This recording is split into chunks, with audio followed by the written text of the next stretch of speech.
¿Les parece que empecemos? Porque sé que, bueno, ya controlamos el tiempo, no se preocupen. Venga, vamos. Pues nada, buenas tardes, queridos amigos, gracias por acompañarnos. Santiago Castellanos, el autor del libro que hoy presentamos, es un apasionado de la historia antigua y un enamorado de Roma. Y esas son las emociones que transmite en su nueva obra Historia de Roma, publicada por la editorial Primavera.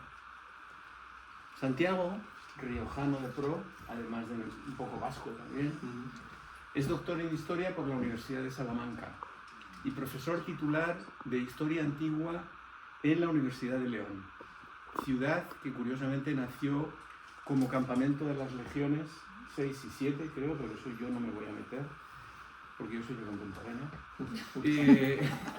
Y en el siglo I de nuestra era, ya como asentamiento definitivo y promesa de la fantástica capital que llegaría a ser León.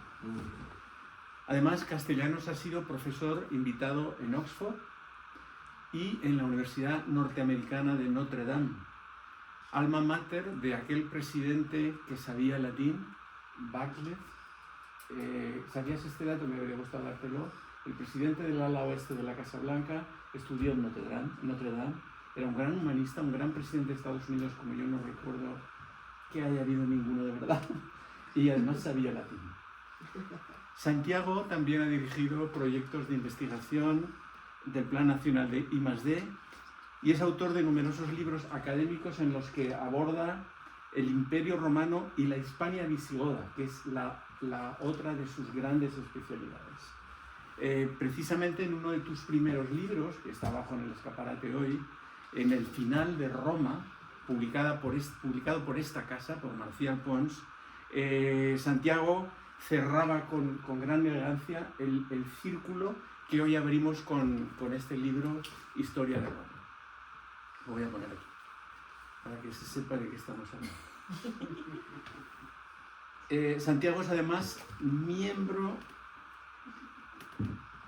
del patronato de la fundación muy interesante para la transferencia social del conocimiento, una tarea en la que ambos tenemos la responsabilidad de colaborar. La pasión romana de Santiago es contagiosa y se percibe en su forma de hablar, de contar y de escribir.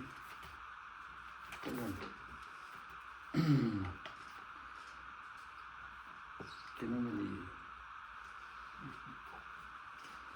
Lo vuelve a demostrar en este libro fascinante donde consigue el hito divulgativo de en 300 páginas, creo que más o menos, quizá un poco más, quizá un poco menos, y 16 capítulos, la historia increíble de la antigua Roma.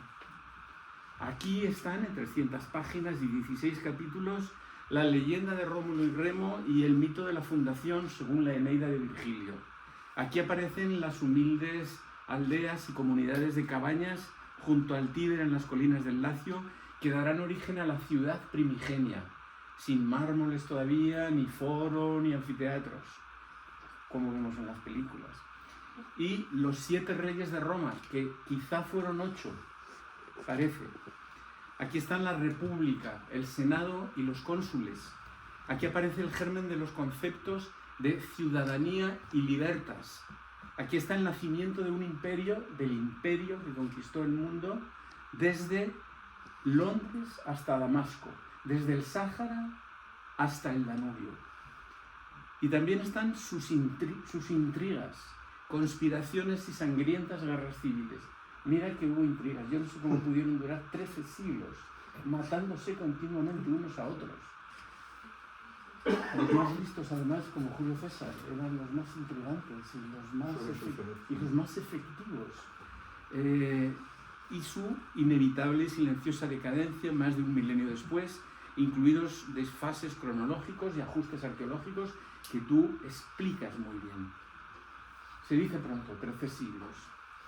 Pero como aconseja Santiago en su evocadora analogía entre las primitivas tablillas de los romanos donde anotaban sus hitos anuales, los anales, y las modernas tabletas iPad, Para seguir el hilo de los acontecimientos, hemos de internarnos y hemos de atravesar el tiempo. De la mano del autor va a ser facilísimo, además de entretenidísimo.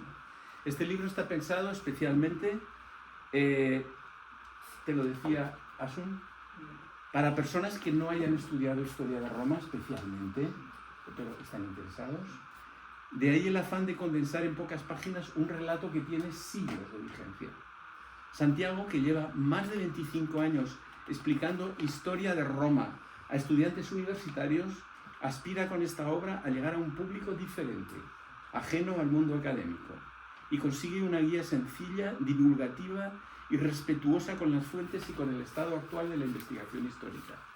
Eso no quiere decir que, aunque veo en vosotros cara de académicos, a algunos de vosotros, este libro os va a gustar también, porque se puede hacer un libro, tal como dice Santiago, de modo intencionado. Dice en su introducción: he omitido cualquier aparato crítico o bibliográfico, porque pretendo que el lector que nunca haya leído nada sobre Roma tome la cuerda que le arrojo a través de ese túnel del tiempo imaginario para que me siga en este periplo maravilloso.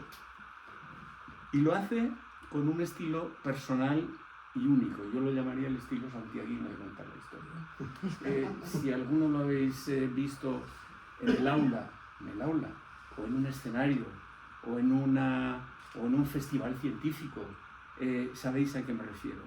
Ameno, desenfadado, en el que mezcla anécdotas actuales y referencias pop, mezcla cómics, canciones, novelas, películas y series televisivas, hasta acontecimientos contemporáneos como la guerra de Ucrania y el grupo de mercenarios Wagner, por ejemplo.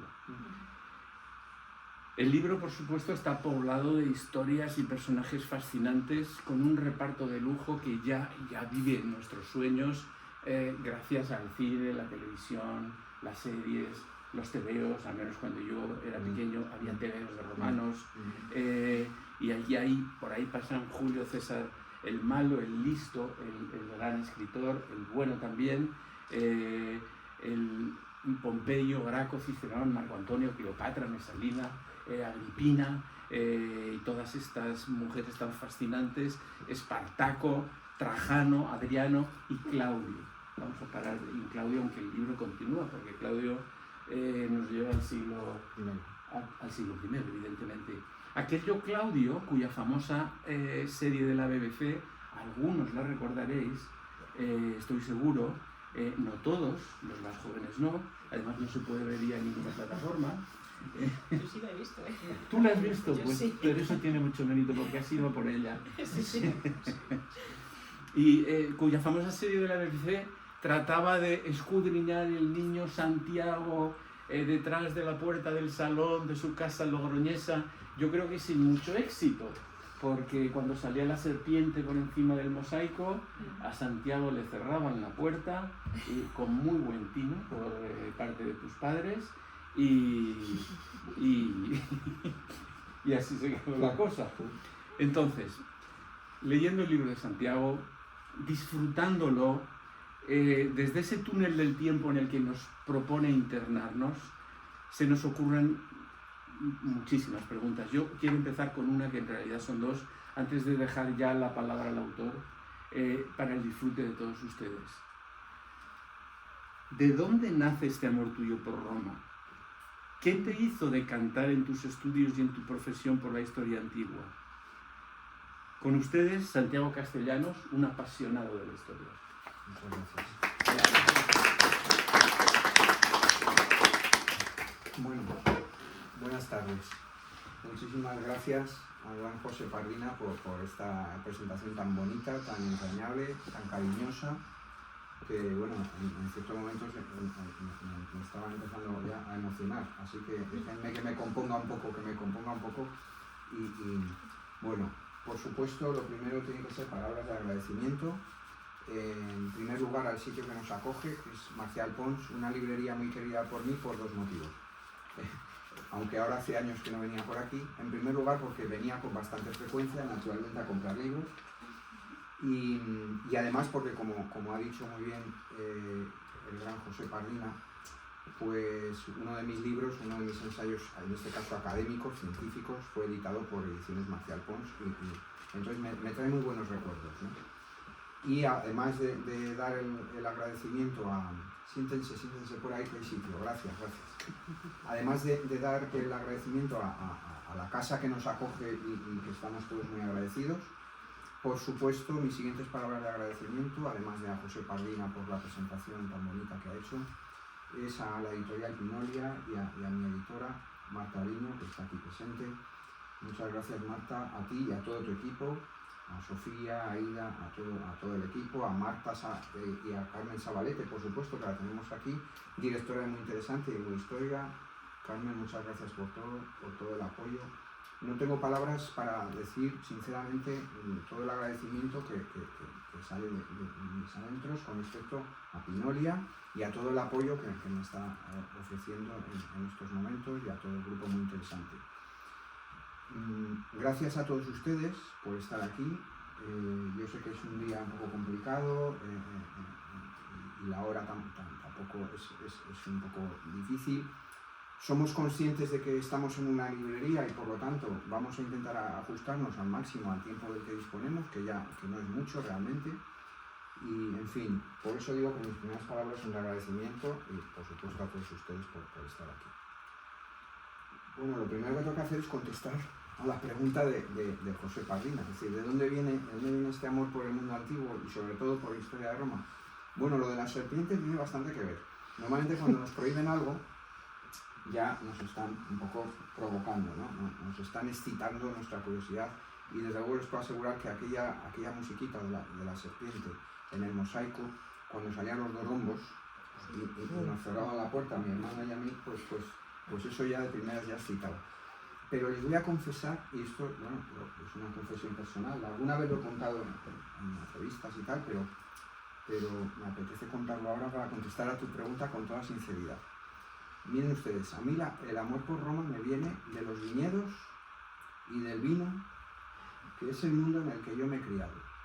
Es decir, yo vengo de una familia riojana por parte de padre y vasca por parte de madre.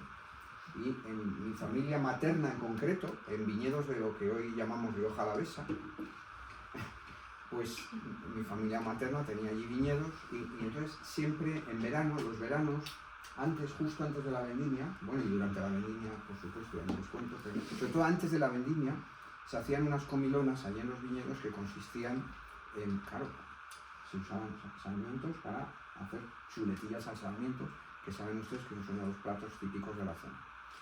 Y entonces venían familiares míos y especialmente un tío mío ya fallecido, otro tío mío también fallecido, que sabían muchísimo de historia y yo era un crío y yo lo que hacía era, pues que era lo que correspondía, oír, ver y callar, ¿no? Y comer chuletas si me dejaban.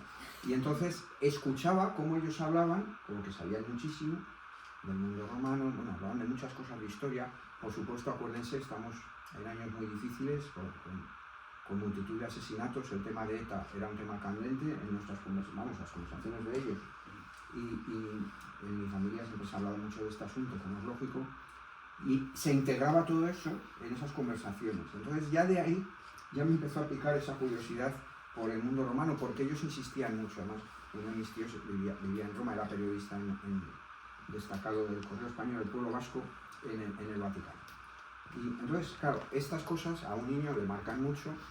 Luego lo de la serie que hablamos, has mencionado algo que yo ya casi había olvidado, que son los tebeos, porque además nosotros decimos tebeos, la generación de mis hijos ya dicen cómics, pero nosotros seguimos diciendo tebeos. Claro, bueno, por supuesto el jabato, pero luego había otros que eran historias ilustradas de personajes, y has mencionado a César, y yo recordaba tebeos de César, pues eso, con 8 o 9 años o algo así. O sea que un poco, por contestar a la pregunta de Pardina, la respuesta es esa, ¿no? Que de ahí viene mi interés.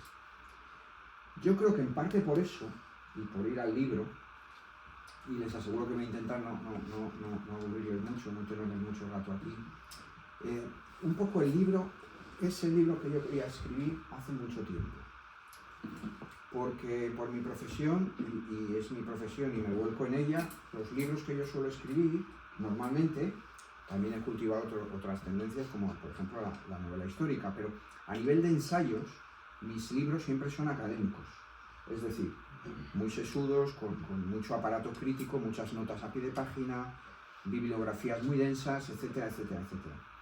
Y yo, llegado ya el momento de, como bien decía Parrina, ya ha pasado el cuarto de siglo dando clases en las universidades, yo ya creía que ya había llegado el momento en mi vida de escribir este libro, es decir, un libro pensado, antes lo hablábamos, ¿verdad?, en la parte del piso de abajo, para personas que nunca en su vida hayan leído nada sobre historia de Grecia, sobre historia de Roma, en este caso de Roma, sobre historia de la Hispania antigua, y este es el libro que yo quería escribir desde hace mucho tiempo, pero era un libro que yo no podía escribir antes, porque no es que no, bueno, sí, probablemente no me veía capacitado, es decir, necesitaba yo sentir que tantos años de docencia y tantos años de intentar explicar a distintas generaciones, que ya mis alumnos, primero ya, no sé ya los años que tendrán, pero que ya son muchos años acumulados de docencia, explicando a Sila, explicando a César, del que hemos hablado antes, el origen de Roma, todas estas cosas, ¿no? Hasta el final del Imperio Romano, que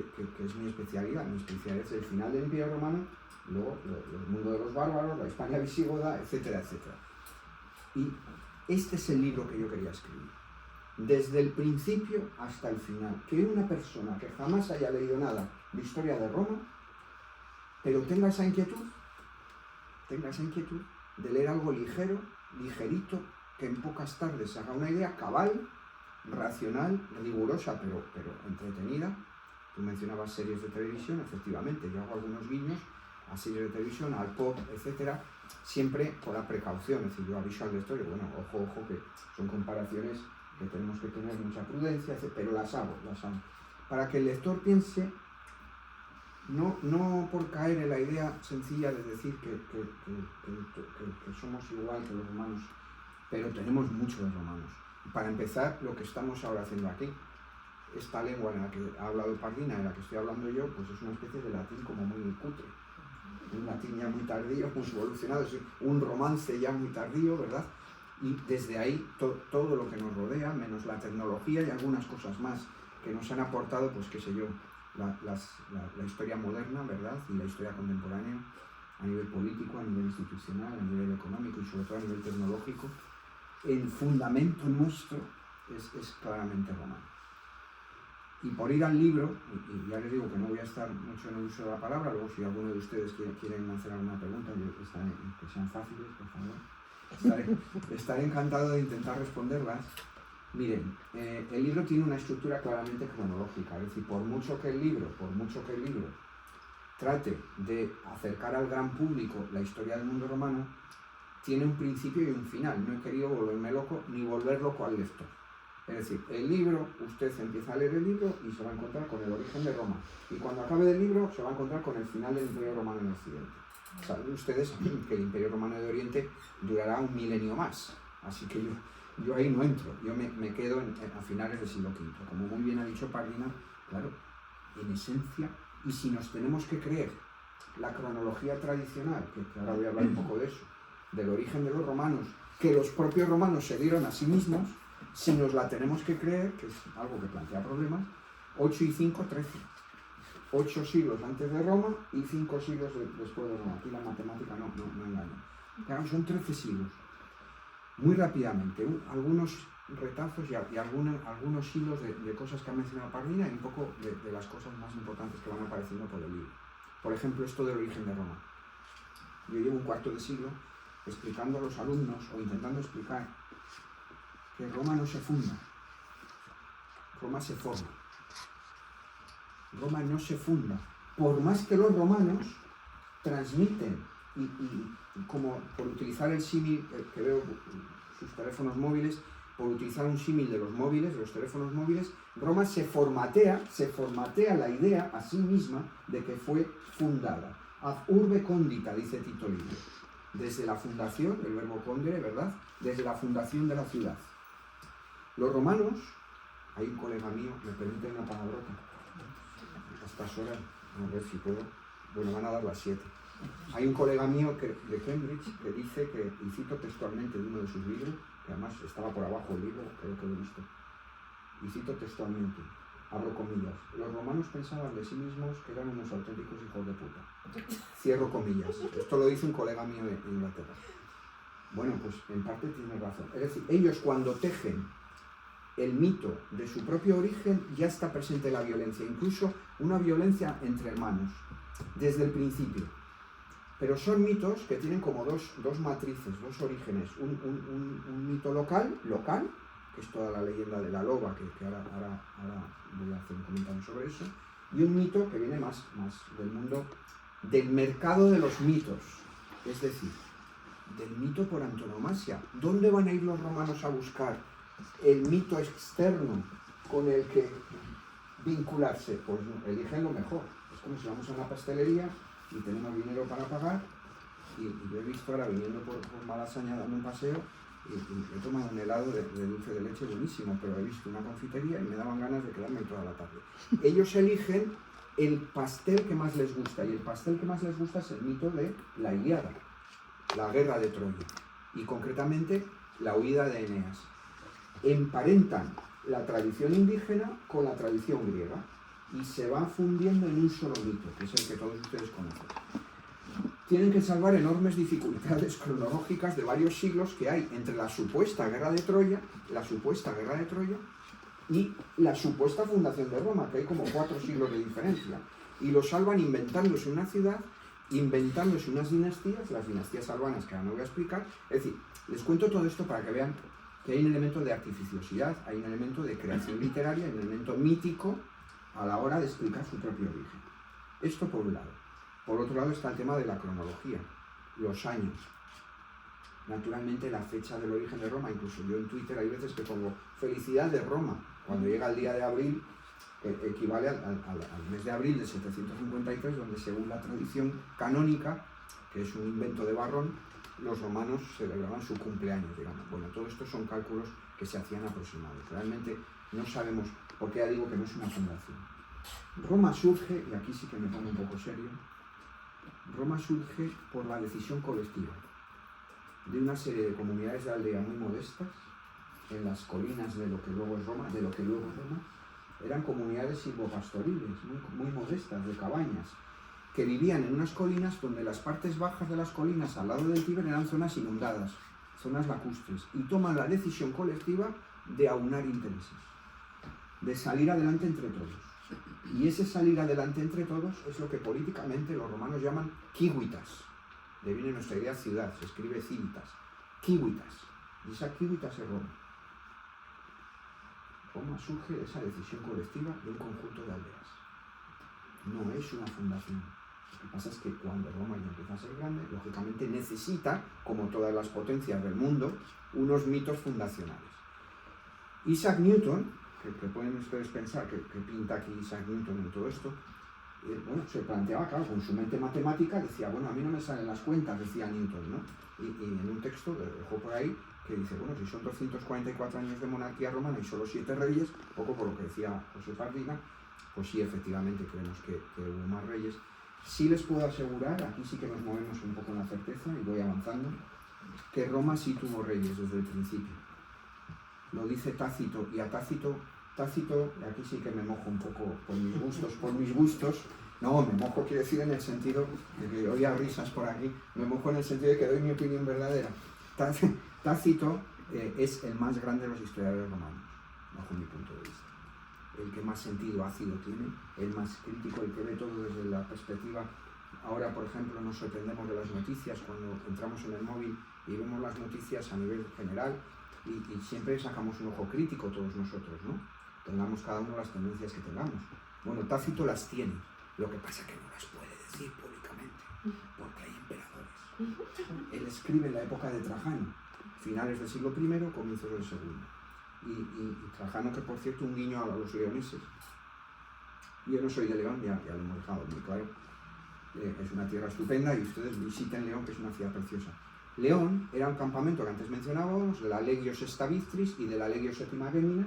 Pues allí estuvo Trajano, el famoso emperador. Antes de ser emperador fue el legatus, es decir, el comandante en jefe, el general de la legión. Así que cuando ustedes vayan de vinos por el barrio romántico, que es donde estaba la zona del Pretorium, de los cuarteles generales de de la legión, van a estar tomándose vinos justo encima de donde vivieron nada menos que Trajano. Y cierro el paréntesis.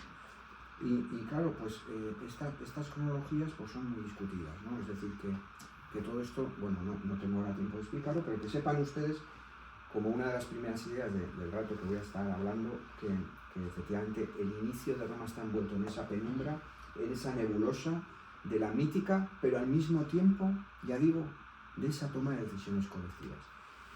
La historia de Roma, saben ustedes que tiene como 3 grandes periodos, una monarquía, y Newton les decía lo de Tácito, ¿no? Tácito dice en una de sus primeras frases, y cito textualmente, dice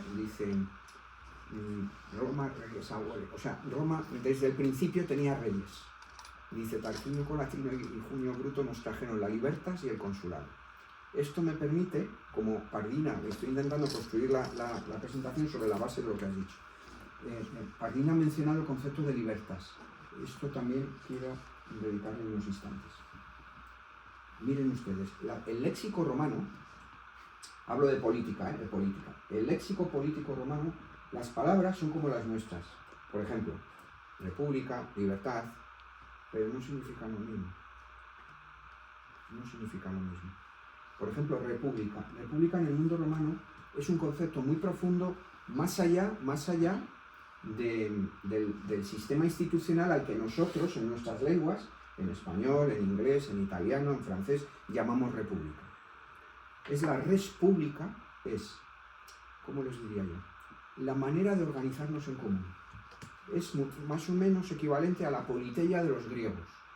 De polis, politeia, es decir, la manera en que nos organizamos los politai, los ciudadanos. En Roma es lo mismo, o parecido. La manera en la que los kiwes, de ahí viene ciudadano, kiwes, escrito cibes, los que forman parte con derecho de la kiwitas, que no equivale a habitantes, porque en el mundo antiguo la ciudadanía no es un derecho, es un privilegio. Esto también tenemos que intentar evadirnos de nuestra mentalidad actual, que es el producto de las revoluciones del siglo XVIII, de las revoluciones del siglo XIX, etc. Por lo tanto, res pública es más profundo. Fíjense que incluso cuando caiga la república y haya un imperio en Roma, haya emperadores, se seguirá manteniendo el uso del concepto res pública. Sí, porque se entendía que era todo lo que supone organizar. Esto en cuanto a ese concepto. Otro concepto que quería aclarar es el de libertas. Cuando Tácito dice, en los días de Trajano, pues cuando escribe, dice Roma al principio, y cito textualmente, dice, Roma al principio tuvo reyes. Y acto seguido dice, con mucha carga política, dice, y Tarquinio Colatino y Junio Bruto nos trajeron, este Bruto era un ancestro del otro Bruto que ustedes conocen, de uno de los asesinos de César. Y nos trajeron la libertas y el consulado. Es decir, la libertas para un romano es el romano ilustrado, el romano aristócrata. La libertas no es lo que significa para nosotros la palabra libertad. La palabra libertad para nosotros tiene todo el significado de siglos de evolución en Occidente, de las revoluciones liberales, de otro tipo de revoluciones burguesas y otro tipo de revoluciones. De manera que en la ciudadanía occidental la libertad significa otra serie de cuestiones. Para los romanos de la época de la República, por ejemplo, la libertad era sobre todo la ausencia de regnum, de reino, de reyes. O sea, es un término en contraposición, en términos también matemáticos, es una contraposición absoluta con regnum. O sea, lo que define la libertas para un romano de la República es la ausencia de regnum. Y la libertas, luego con toda la carga del estoicismo, querrá decir que las cosas sigan más o menos como están. Cicerón, cuando habla de libertad y habla del consensus, el consenso tampoco es lo mismo que equivale para nosotros. Cuando dice Cicerón consensus universal, o luego Augusto en la Res Gestae dice consensus universorum, el consenso de todos, ya es el consenso de los poderosos, de la nobilitas, y sobre todo de la nobilitas senatorial. Es decir, que las cosas sigan como están, que las familias de las grandes gentes, que eran las familias del mundo romano, bueno, siguieran controlando un poco el tinglado político, etcétera, etcétera. Bueno, voy avanzando porque ya les digo que quería yo dejar la palabra sobre las 7:20, 7:25 aproximadamente, por si quieren preguntar algo. Esta etapa de la República, fíjense, dura, hemos visto esta monarquía, que bueno, la conocemos, claro, el problema que tenemos con la monarquía es que yo esto lo suelo explicar levantándome y si estoy en clase en la pizarra, si esta es la pizarra donde está esta chica hasta donde está Parvina o más allá, yo me levanto, no, bueno, ahora no lo voy a hacer porque no tengo tiza, pero imagínense, ¿ven ustedes este estante de aquí? Que estoy señalando ¿cómo se llama? El horizontal, Sí. es un poco este estante, sería una línea del tiempo. Desde ahí hasta allí. El problema que tenemos con la monarquía es que la monarquía, no te muevas, la monarquía va desde donde está esta chica hasta donde están sus bártulos. Siglo VIII, VII, VI antes de Cristo. Aquí empezaría la República y más o menos donde estaba la silla donde yo estaba sentado, aquí a finales de la República empezamos ya a tener fuentes sistemáticas sobre lo que había sido la monarquía. En el camino hubo fuentes que se nos han perdido o que son flashes que aparecen en un momento determinado, fragmentos en ese túnel del tiempo. ¿Qué quiero decir? Que nuestras informaciones sobre la monarquía son muy tardías. Son fuentes de aluvión, que recogen informaciones que se fueron perdiendo durante el túnel del tiempo. Claro, conforme avanza el tiempo en esa república, que es medio milenio, claro, es mucho tiempo, es medio milenio, es que la república es medio milenio, pues esas fuentes cada vez van a ser más fehacientes.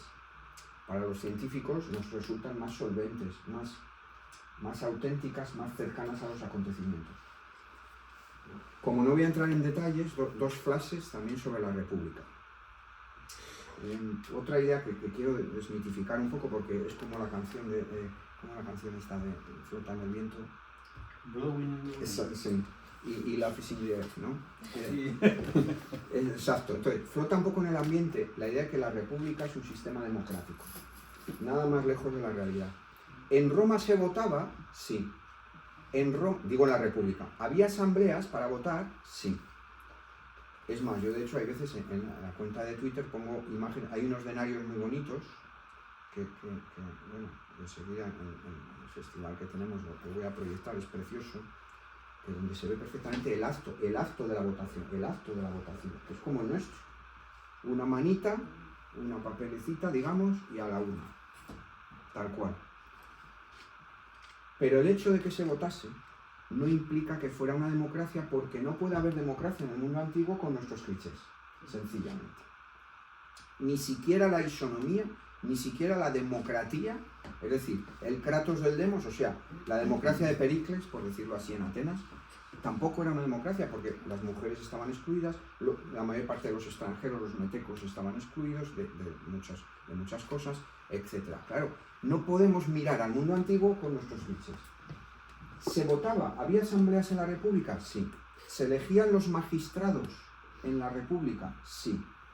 Pero piensen una cosa. Los cargos más importantes de la República, que sobre todo eran el consulado y la pretura, que tenían imperium, tenían mando militar, digamos, se eligen en asambleas que están controladas por las facciones, lo que los romanos llaman las facciones más poderosas de las gentes, de las familias de más rancio abolengo de la nobilitas patricio-plebeya. Dicho en otros términos, es una oligarquía. La República Romana es un régimen oligárquico. Y esto es importante aclararlo. Las personas que saben historia de Roma lo saben, pero para el gran público es importante aclararlo. Y esta república, va a suceder con ella que, claro, la república se formó, piensen ustedes, en una comunidad relativamente pequeña que viene de la monarquía y que a finales del siglo VI a.C., si hemos de creer la datación tradicional, a finales del siglo VI a.C. toma la decisión de expulsar a los reyes de Roma, a Tarquinio Soberbio, el último rey, y se dota de unas instituciones que son el producto del reparto del poder que había tenido el rey. A eso le llamamos magistraturas, los altos cargos, ¿no? Pero claro, todo eso surge en una comunidad que estaba guerreando, como dice Mary Bird en uno de sus últimos libros, le suena a todos ustedes esta profesora de Cambridge, ¿verdad? Dice ella en uno de sus últimos libros, y tiene toda razón, que la mayor parte de esas guerras primeras, de la Primera República, si coges el tren de cercanías y te vas. Es decir, era en el entorno del Lacio, básicamente. Luego ya van a empezar a tener lugar en Etruria, en otras regiones del centro de Italia, y poquito a poquito la república se irá extendiendo en Italia, pero le va a costar siglos. La caída de Tarento, por poner una fecha, es 272 a.C., es decir, Roma no controla el sur de Italia ya hasta comienzos del tercero a.C., ya llevan 2 siglos y pico de república. ¿Y qué va a suceder? Que es donde quiero ir a parar. Esta república, estas instituciones no estaban pensadas para una potencia imperialista.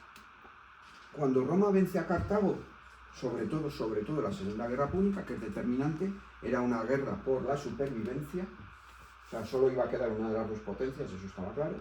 Cuando queda la República Romana, se lanza a un imperialismo, pero piensen ustedes, en el siglo II a.C., en el Mediterráneo Oriental y al mismo tiempo aquí, en Hispania. Al mismo tiempo, es que es increíble. Yo cuando explico esto en clase muchas veces digo a los alumnos, piensen ustedes, que Roma está guerreando al mismo tiempo, a mediados del siglo II, antes de nuestra era, en Grecia, destrucción de Corinto 146, norte de África, Cartago, destrucción de Cartago 146, Hispania, guerras celtibéricas, destrucción de Numancia 133. Es decir, es verdaderamente increíble. Y claro, todo esto, y es la idea central de esto de la República, y un par de palabras sobre el imperio, y ya no les aburro más. Esto altera la República, altera los esquemas de la República. La República ya no puede ser la misma. Se encuentra en una serie de años, hasta Polibio, que es uno de los grandes historiadores del mundo griego, aunque va a entrar al servicio de Escipión Emiliano, uno de los generales de... Bueno, Escipión Emiliano, por cierto, destructor de Cartago y destructor de Numancia. Que destruía ciudades como quien baja a comprar un par de libros abajo, ¿no?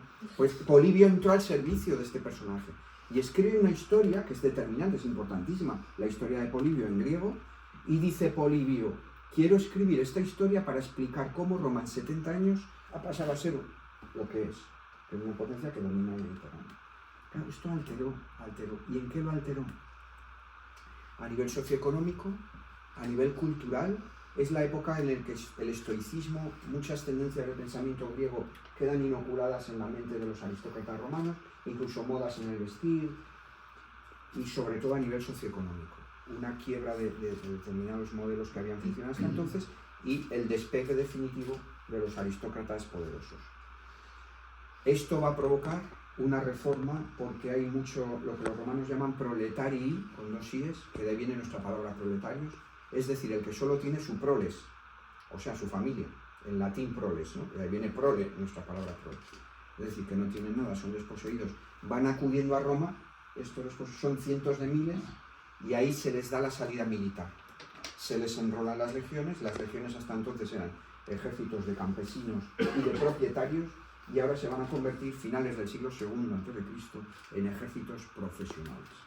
De tal manera que si usted, por ejemplo, es un proletarius y no tiene ningún tipo de taller, no tiene una carnicería, no tiene una finca, no tiene nada, cuando usted se enrola en esa legión, a usted lo que le van a prometer es que cuando acabe el servicio militar, después de muchos años, le van a ofrecer una propiedad con un título de propiedad, y usted y sus descendientes van a pasar a ser propietarios. ¿Y entonces qué va a ocurrir?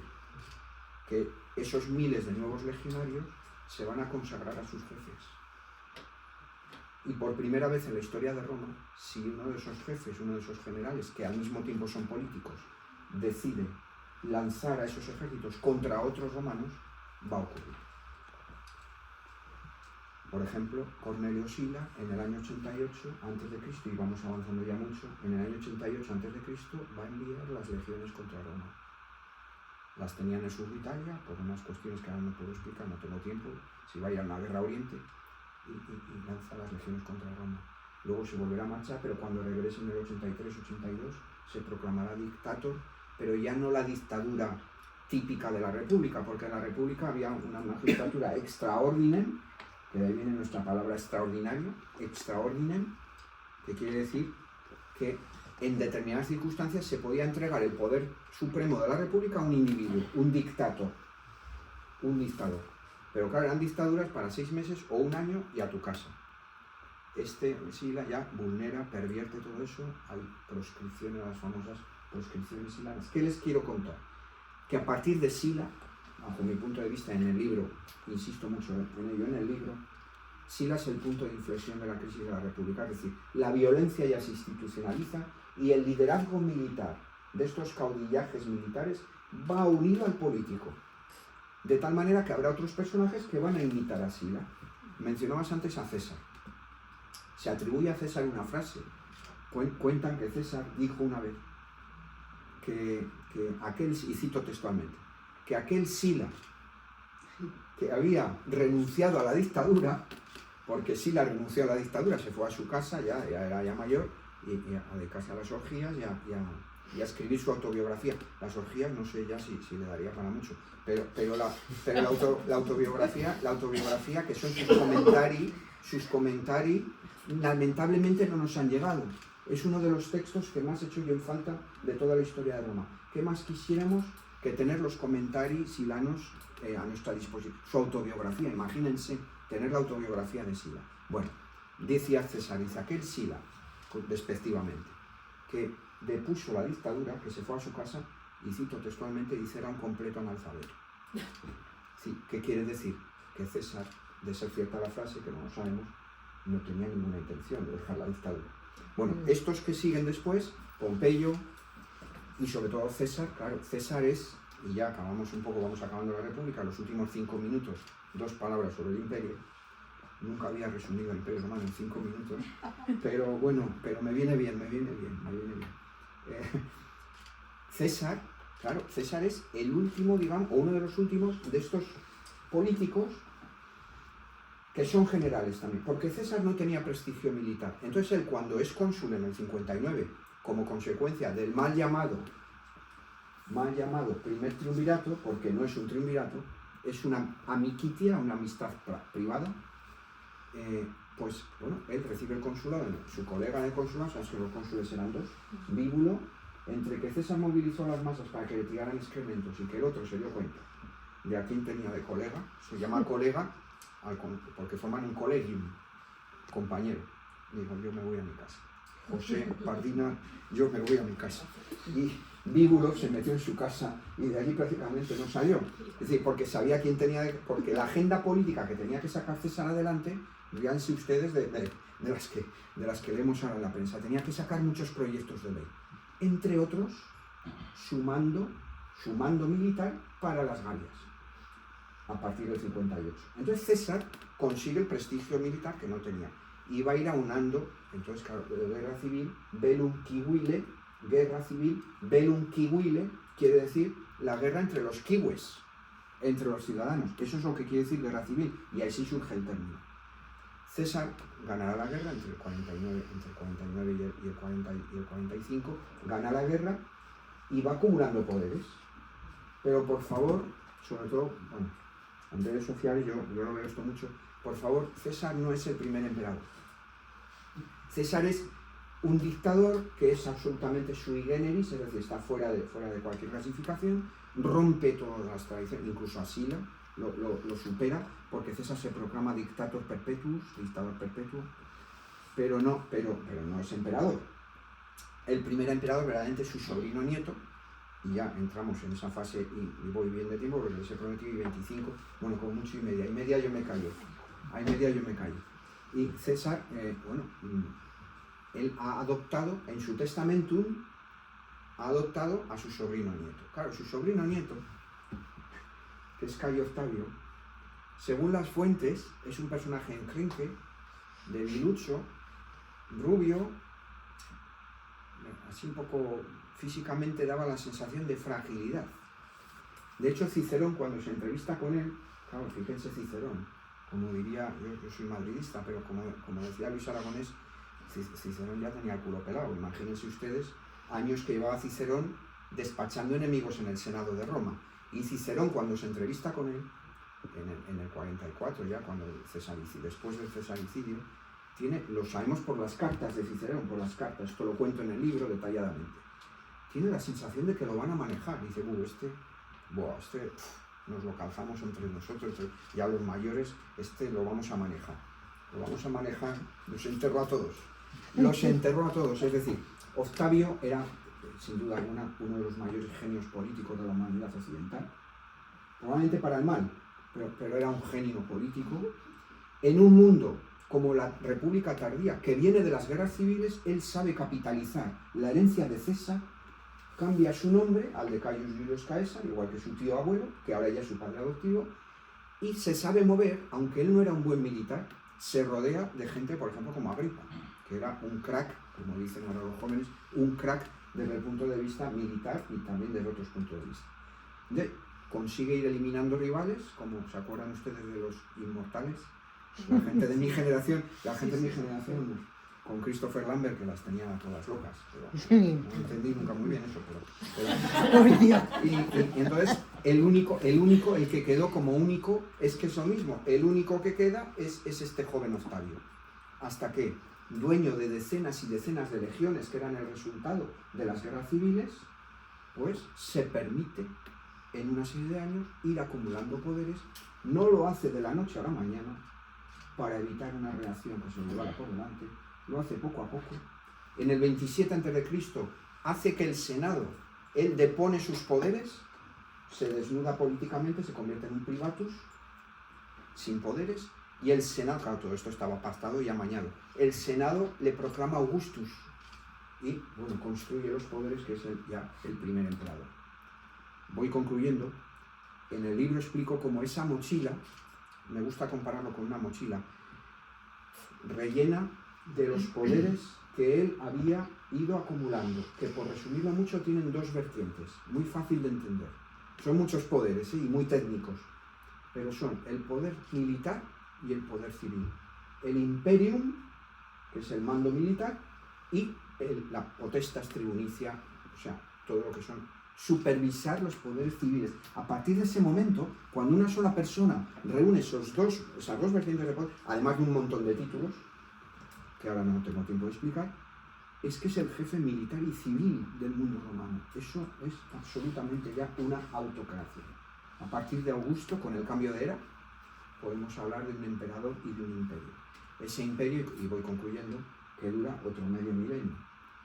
Saben ustedes que si miramos la planeta Tierra desde satélite, simplemente si trazamos una imagen de lo que era el mundo romano, nos damos la idea de qué grande llegó a ser, porque claro, en época imperial va a haber incorporaciones de grandes territorios. Ha mencionado Pardina Britania en época de Claudio fue emperador entre el 41 y el 54, o sea, mediados del siglo I. O luego la Dacia, al norte del Danubio, en lo que hoy es Rumanía, con Trajano, entre 98 y 117 gobernó Trajano, que cuando vayan a León a tomar vinos, acuérdense de él.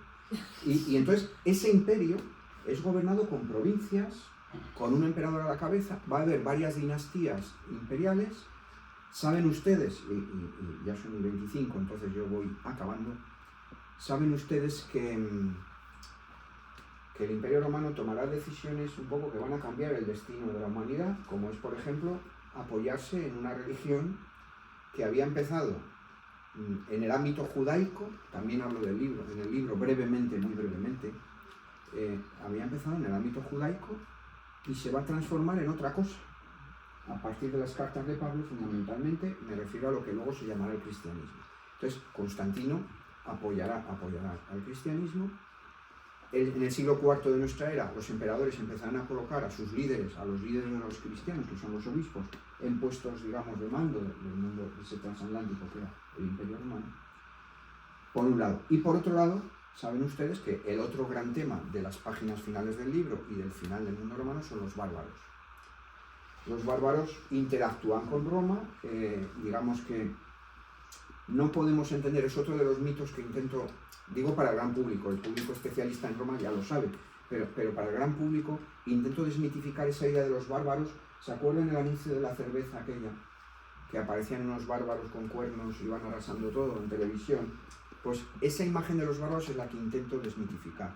Los bárbaros del norte del Limes, al norte de la frontera, se relacionaban con los romanos desde siempre. Había un flujo constante de contactos y tenían mucho de romanos también. Y además los romanos los usaban a unos contra otros. Entonces hay varias infiltraciones, varias penetraciones.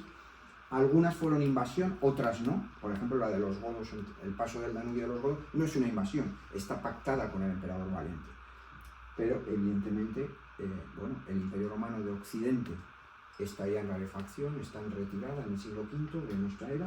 El siglo V es el siglo de la retirada progresiva del imperio de Europa Occidental y se va a ir quedando con lo que hoy es la zona, iba a decir lo que hoy es la Tarraconensis, todavía pienso, no, es que vengo de clases de Roma esta mañana en la facultad, con lo que hoy es Cataluña básicamente y parte de Aragón, pero que también la Tarraconensis la irá perdiendo, la última provincia que quedó de España la irá perdiendo, el sur de las Gallas, el sur de Francia y Italia es prácticamente lo último que quedó.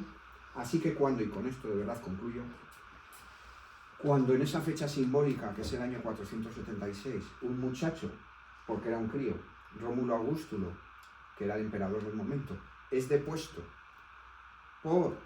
no por bárbaros que bien, sí, eran bárbaros, pero Odoacro formaba parte del establishment, o sea, del sistema de defensa del imperio.